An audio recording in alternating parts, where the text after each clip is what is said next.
एका मुलीने मेहनतीने IIT मध्ये प्रवेश मिळवला. IITतून इंजिनिअरिंग केली. लाखो मुलींना हेवा वाटेल अशी कामगिरी ती करत होती. इंजिनिअरिंग झाल्यानंतर UPSC करून देशाची सेवा करायच्या ध्यासाने ती तयारी करत होती. पण 2-3 दिवसाआधी असं काही घडलं की तिच्या घरात घुसून तिच्यावर अत्याचार करून खून करून तिथून आरोपी फरार झाला. आणि हे सगळं घडतं देशाच्या राजधानीत उच्चभ्रू वस्तीत. ज्याने हे केलं तो अनओळखी नव्हता. तो या घराचा माजी नौकर होता. तर काय आहे हे संपूर्ण प्रकरण, हत्या कशी केली, याचा प्लॅन कसा केला आणि पोलिसांनी आरोपीला कसं पकडलं, सविस्तर पाहू या व्हिडिओच्या माध्यमातून. नमस्कार, मी पंकज आणि तुम्ही पाहताय कसं काय. दिल्लीतील दक्षिण पूर्ण भागातील कैलाश हिल्स या परिसरात म्हणजे दिल्लीतल्या श्रीमंत आणि प्रतिष्ठित लोकांचं निवासस्थान. इथे IRS, मोठे उद्योगपती आणि वरिष्ठ सरकारी अधिकारी राहतात. सुरक्षा रक्षक, CCTV, multi layer security system सगळं असतं.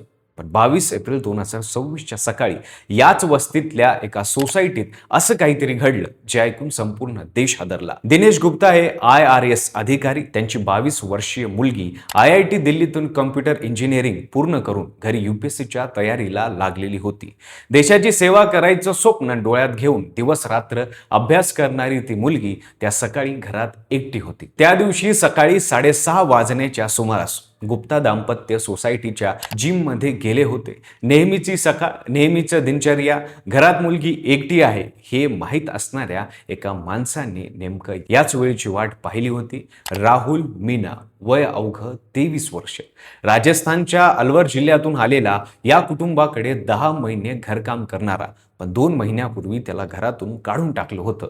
कारण होतं ऑनलाईन जुगाराचं व्यसन आणि शेजाऱ्याकडून पैसे उसने घेऊन थकवण्याची सवय. तो या घरातून गेला तरी घराबद्दल राग त्याच्या मनातच होता. CCTV फुटेजनुसार राहुल सकाळी 6:30 सोसायटीच्या मुख्य प्रवेशद्वारातून आत शिरला. घरकाम करण्यासाठी वेगळी असलेली सेफ्टी की त्याला माहिती होती. जुना नौकर असल्याने घराची संपूर्ण रचना, लॉकरची जागा, घरातल्या सगळ्या सवयी हे सगळं त्याला तोंडपाठ होतं.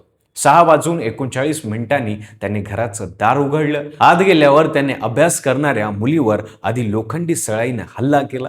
मग त्याने तिच्यावर बळजबरी केली. ती ओरडल्या भीतीने त्याने जवळ पडलेली मोबाईल चार्जरची केबल घेतली आणि तिचा गळा आवळला. त्यानंतर त्याने मृत्यूदेहाला उडत लॉकर जवळ नेलं आणि तिची फिंगरप्रिंट वापरून लॉकर उघडला. आतून सुमारे 2.5 लाख रुपयाची रोकड रक्कम काढली, एका बॅगेत भरली, कपडे बदलले आणि 7:20 सोसायटीतून निघून गेला. संपूर्ण प्रकरण अवघ्या 45 मिनिटात उरकलं होतं. या हत्येच्या आधी रात्री म्हणजे 21 एप्रिलला राहुल अलवरमध्ये होता. तिथे त्याने एका शेजारी महिलेवर अत्याचार केला. तिच्या पतीच्या अनुपस्थितीत हे घडलं. तिच्या विरोधात रात्री 10 तक्रार दाखल झाल्या. तोपर्यंत राहुल अलवरमधून पळ काढत होता. त्याने आपला एक मोबाईल विकून पैसे जमवले. रात्रभर व्हॅनने प्रवास करत दिल्लीत पोहोचला आणि थेट कैलाश हिल्सला गेला. म्हणजे एकाच रात्री 2 राज्यात गुन्हे करणाऱ्या या माणसाच्या मनात कुठलाही पश्चाताप नव्हता. सापडण्याची भीतीही नव्हती. जेव्हा आई वडील जिम मधून परत आले, घराचं दार अर्धवट उघडं. आत शिरताच त्यांनी समोरचं दृश्य पाहिलं. मुली जमिनीवर पडलेली होती. अस्तव्यस्त झालेलं सामान. त्यांनी तत्काळ रुग्णालयात नेलं, पण डॉक्टरनी सांगितलं की ती आधीच गेली. ज्या मुलीला UPSC क्रॅक करून देशाची सेवा करायची होती तिला जगण्याची संधी मिळाली नाही. पण याच वेळी दिल्ली पोलीस ताबडतोबीत कामाला लागले. दक्षिण पूर्व दिल्लीच्या पोलीस उपायुक्तांनी 15 पथके तयार केली. दिल्ली आणि राजस्थान अशा दोन्ही राज्यात एकाच वेळी शोध सुरू झाला. CCTV फुटेज, मोबाईल लोकेशन, जुन्या परिचयाची यादी याच्या आधारे अवघ्या काही तासातच संशयित निश्चित झाला. द्वारका भागातील एका हॉटेलमध्ये राहुल लपलेला होता. पोलिसांनी त्याला तिथूनच उचललं. राहुल मीनाला अटक झाल्यावर साकेत न्यायालयात हजर केलं. न्यायालयाने त्याला 4 दिवसाची पोलीस कोठडी सुनावली आहे. फॉरेन्सिक रिपोर्ट मध्ये अत्याचाराची पुष्टी झाली आहे. रक्ताने माखलेली सळी, चार्जर केबल आणि चोरीचे पैसे हे पुरावे जप्त करण्यात आले आहेत. दिल्ली पोलिसांनी न्यायालयात सांगितलं की भक्कम आरोपपत्र तयार होत असून खटला फास्ट ट्रॅक कोर्टाने चालवण्याची मागणी केली जाणार आहे. या घटनेचे पडसाद प्रशासनात उमटले आहेत. VIP झोन मधील सुरक्षा व्यवस्थेचे ऑडिट करण्याचे आदेश देण्यात आले आहेत.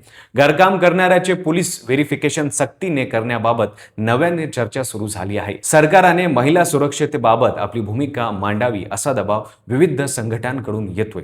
राहुल मीनाने अटकेनंतर केलेल्या चौकशीत सांगितलं की जर घरमालकाने त्याला पैसे दिले असते तर हे झालं नसतं. त्याच्या या वाक्यात पश्चाताप नाही तर उद्धटपणा आहे. आपण वेगवेगळ्या शहरात राहतो, वेगवेगळ्या सोसायटी असतात, वेगवेगळ्या सुरक्षा यंत्रणा असतात, पण शेवटी माणसावरचा विश्वास हाच सगळ्यात मोठा आधार असतो. आणि जेव्हा तोच विश्वास तोडला जातो तेव्हा कुठलाही लॉक काम करत नाही.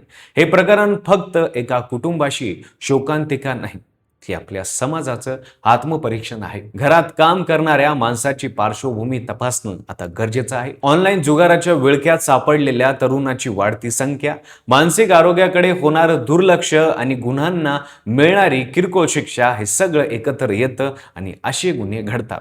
IIT मधून शिकून UPSC देणाऱ्या एका मुलीचं आयुष्य एका निर्दयी विकृत माणसानं 45 मिनिटात संपवलं. पण आता तिला न्याय भेटेल का? फक्त अटक होणं न्याय नसतो.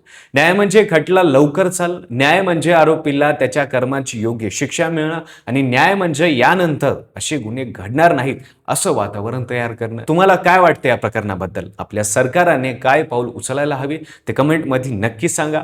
व्हिडिओ आवडला असेल तर लाईक करा, चॅनलवर नवीन असाल तर चॅनल सबस्क्राईब करा आणि बेल आयकॉनला दाबायला विसरू नका आणि पाहत रहा फक्त कसं काय.